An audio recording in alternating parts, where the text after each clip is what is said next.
Hi everyone and welcome to Fridays with Fenning. Hey, you'll be glad to see that I'm sitting down for this one, as I had a few complaints from people last week with them feeling travel sick on my walk.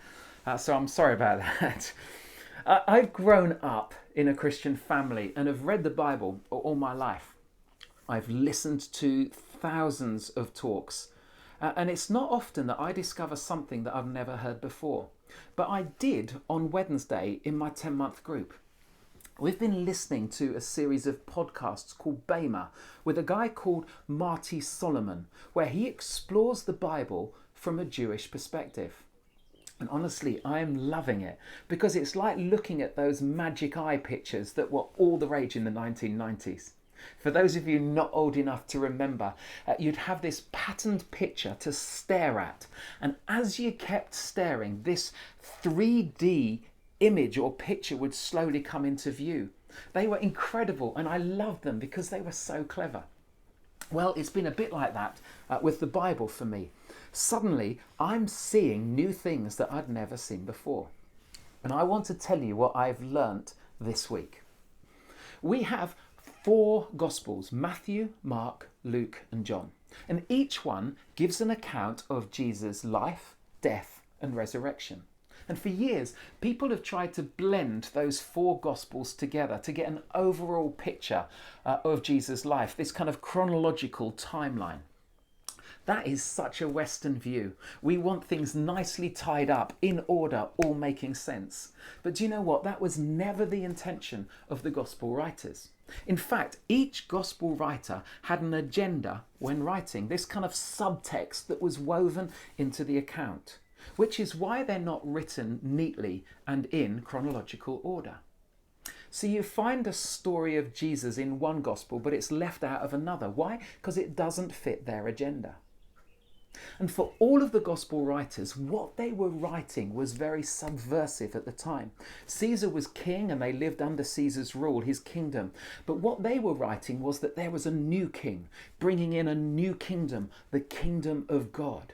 And all of Jesus' parables were about the kingdom of God. Well, on Wednesday, we started looking at Matthew's Gospel. And Matthew's Gospel was written by Matthew to Jews, so he includes things that are important to Jews. Now, I get that, that makes sense. But I've always been so disappointed with the start of Matthew's Gospel. Why? Because it starts with a genealogy. I mean, who the heck is interested in a list of names? If I could, honestly, I'd take that section out because it's just not relevant to us. Stick with the storyline, Matthew, is what I'd say. But do you know what? That genealogy reveals something that Matthew spends the rest of his gospel highlighting. Let me explain. The Jews loved genealogies.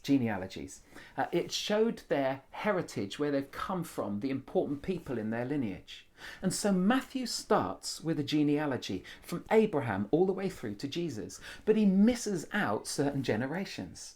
And he also does something very strange. He mentions women in the genealogy. Now that just didn't happen. And not only women, but interesting women. I mean, Tamar was one. She's part of this really weird Old Testament story found in Genesis 38. Basically, she marries Judah's oldest son, who then dies. So she marries son number 2, and he dies. And she's told to go home and wait till son number 3 was old enough to marry her. But son number 3 was never given her to marry. And so one day, when Judah was travelling near her parents' home, she pretends to be a prostitute and she sleeps with her ex-husband's dad, Judah. Now, he didn't recognise who she was, but she secretly took some items of his and kept them. And she became pregnant. And when Judah heard that his daughter-in-law had acted like a prostitute and was pregnant, he was furious and he was about to have her killed for sleeping with another man. And she says this: "The man I slept with owned these things," which of course, when she revealed them, belonged to Judah. Honestly, it's like an EastEnders EastEnders situation. Judah was deeply embarrassed and shamed, and she was allowed to live, and she gave birth to the sons who were part of the lineage of Jesus. Now, why would Matthew include her? Rahab was another woman included. Rahab, the prostitute. Ruth was also included in the genealogy. She wasn't even a Jew, but she was from Moab. She was a foreigner.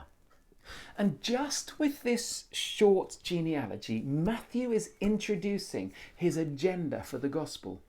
He was including people that everyone else would go out of their way to avoid. Why? Well, who was Matthew? He was a Jew, but he'd sold out on the Jews. He'd sold his soul and become a tax collector, someone who worked for the Romans, the enemy. And so he was an outcast. He was an outsider. And Jesus sees Matthew by the side of the road and he says, "Come, follow me." There are no outsiders anymore. Everyone is included. And so Matthew's gospel is about people on the outside being included. He includes stories of non-Jewish people who have extraordinary faith. And he includes stories of Jesus saying to Jewish people, "Where is your faith?" And he builds up the outsiders, the not good enoughs, and he knocks down those who think they have it all sorted. And he's saying there's a new king and a new kingdom, and there are no outsiders. It's different to what you think. I love it because Matthew's gospel to the Jews is just so confrontational. He's saying everyone is included, which resonates so much with me because church needs to be inclusive. I mean, what's our vision? It's to be a church community that unchurched people or outsiders love to be part of.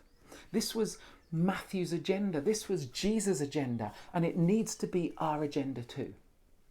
And if you feel like an outsider, that you don't fit, that you're not good enough, then this is great news because Jesus invites you and includes you in his call to follow him. No one is excluded. So the question for you and I at the Forge to consider today is this: who are the outsiders that we think should be excluded, but that Jesus includes? Come on, be really honest. And how do we overcome our prejudices and open up the church to people who are not like us? You see, at the moment, it's easy because we're not meeting in person. But how welcoming will we be to those people when we gather again? See, Matthew's gospel was written with this very agenda in mind. Why? Because he knows how important it is to get this right. Hey, have a great day today.